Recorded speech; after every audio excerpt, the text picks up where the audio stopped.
السلام عليكم أصلا maanta okay waa inaa ilaalisaa energy-gaada okay energy-gaada waa inaa ilaalisaa sababtoo ah energy-ga waa transferable okay tusaale ahaan haddii aad u tagtid ama aad qof negative ah yacni u tagtid adoo faraxsan daqiiqado kadib ama saacado kadib negative energy-giisa adiga ku influence garana adiga faraxsanay saacado daqiiqad ka hor ama saacad ka hor oo waxaad arkaysaa negative emotions oo ka fikiraya waxyaalo aan ku wanaagsaneyn oo aan naftaadan u wanaagsaneyn sababtoo ah haddii jeer negative iyo positive waxaa aad u xoog badan negative-ka ma fahanta marka energy-gaada waa inaa ilaalisaa tusaale ahaan yaraan mar aan saaxiib ahaan anytime niyo aan u taga ama aan kulano ama aan is aragno like I just feel something in my guts caloosheeda gut instinct waxa la dhahaa jiro oo gaalada ku dhaaf Ingiriis ku dhahan gut instinct caloosheeda ama jirka meelaha dhag ku dhihi ama caloosha ama madax xanuun ama laba dareem waa sign calaamado Ilaahay kuu soo diray in qofkaas uuna ku ficneen ama uu ahaan qofkaas inuusan ahayn qof ku wanaagsan ama ku fiican marka inta badan waxaan sameynaa wixii waa ignore gareynaa waa qofkii aan la heshiinaa waa soo dhaweysanaa marka waxaa weeye aniga ugu dhacday wallaahi marar badan ugu dhacday fahanta yaraan soo saaxiib ahaan I don't wanna talk anything bad about him fahanta laakiin waxaa weeye waa let's say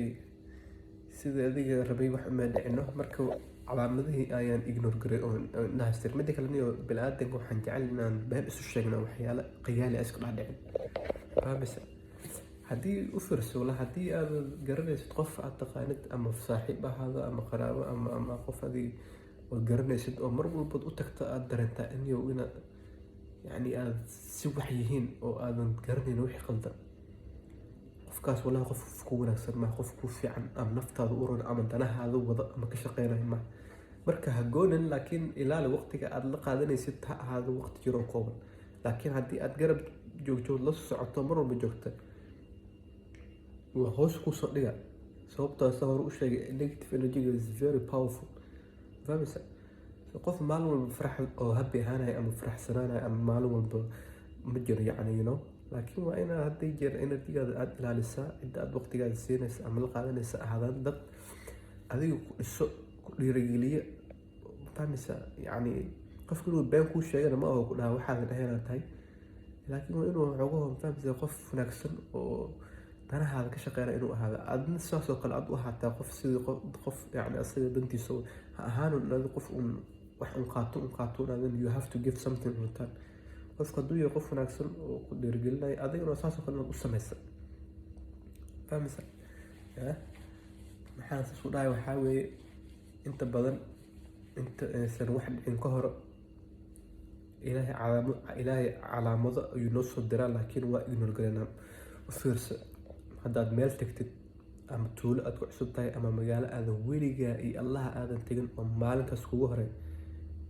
uu meeshaas ka dhacay dhib ama aan dhahno dagaal ama dad lagu xasuuqa ama wax si yihiin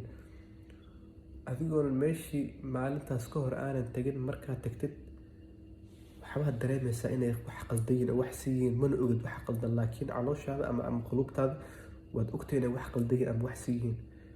markii aad wixii ogaateen waxaa leedahay allah waxaan niyo warto waan dareemay inay wax si yihiin laakiin wixii qaldanay ma ogaan waxay taas ku tusaysaa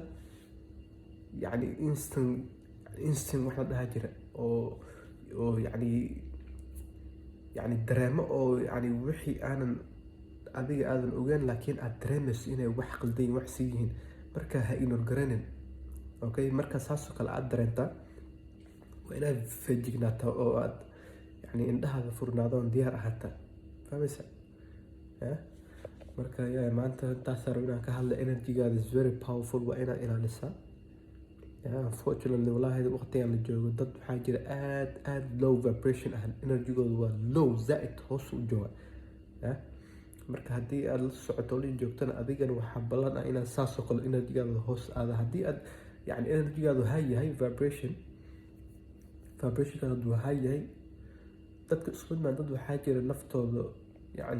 helay oo goolal leh oo hadaf leh oo meel u socdo oo yacni they are excited, farxad iska haystaan sababtoo ah waa dad hadaf leh meel u socdo iyo dad aanan ka waranba meeshay u socdaan ama waxay rabaan inay sameeyaan ama aananba ogeyn